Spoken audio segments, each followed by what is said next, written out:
Neke lekovite biljke koje su dostupne u proleće ponovo su aktuelne za branje i u jesen.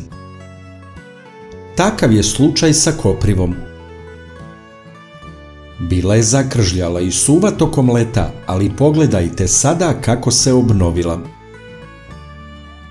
Prijatne jesenje temperature joj pogoduju. Šteta bi bilo da se ne iskoristi ovaj potencijal.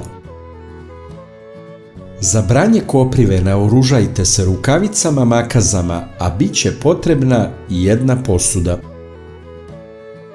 Sečemo samo vrhove biljke, odnosno gornjih 4-5 listova. Treba mi nekih 40 vrhova koprive.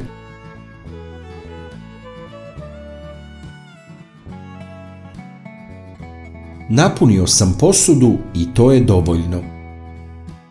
Pogledajte tu moćnu zelenu boju.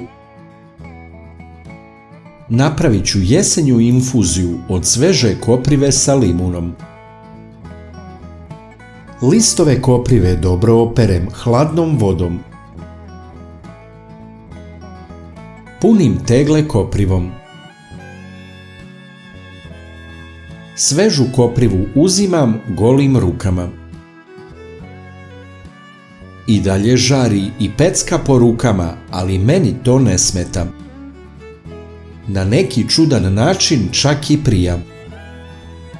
Možda nije za sve ljude jer neko može biti alergičan, ali žarenje koprivom po koži je korisno protiv reume i artritisa. Kada sam tegle napunio koprivom, seckam kolutove limuna i dodajem u teglu.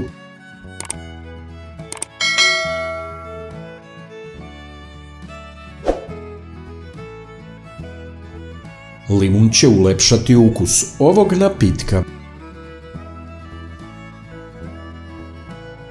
Sipam toplu prokuvanu vodu do vrha tegle.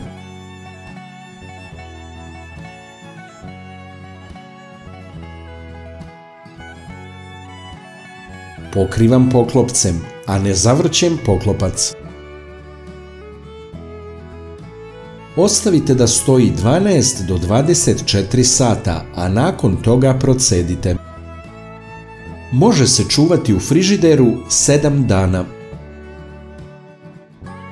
Ovaj napitak od koprive ima malo svetliju boju nego što je očekivano, a to je zbog dejstva limuna koji posvetli čaj.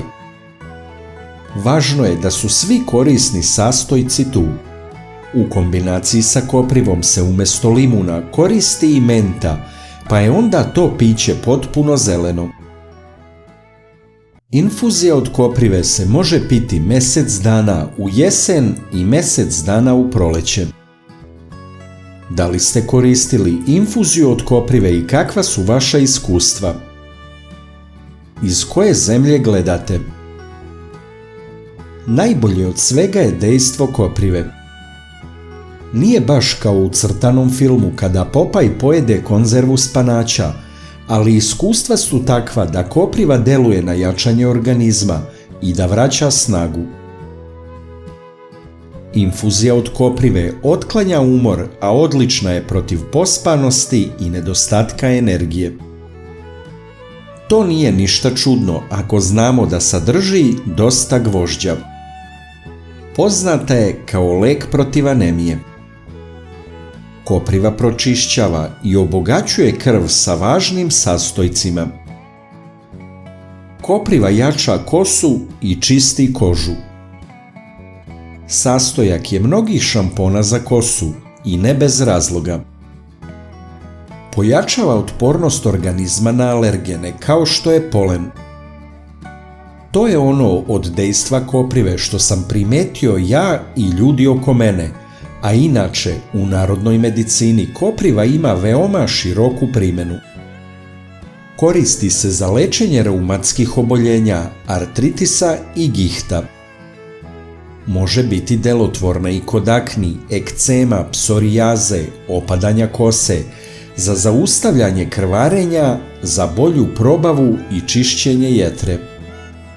Za žensko zdravlje kopriva je veoma korisna jer može da ublaži krvarenje, a i žene su sklonije anemiji i hroničnom umoru. Kopriva ima diuretička svojstva i pomaže izlučivanju urina, a to je korisno u lečenju urinarnih infekcija. Također povoljno utiče na izbacivanje viška vode iz organizma i razbijanje celulita. Kopriva reguliše održavanje normalnog nivoa holesterola i triglicerida u krvi, što je povoljno za zdravlje srca. Kopriva nam pomaže da se telo izbori sa toksinima i slobodnim radikalima jer je bogata antioksidansima. Najlakši način da podržite naš rad je da lajkujete video. Kliknete na dugme prati, zatim na zvonce i na kraju potvrdite zvonce. Ovo za nas znači mnogo. Hvala vam na podršci.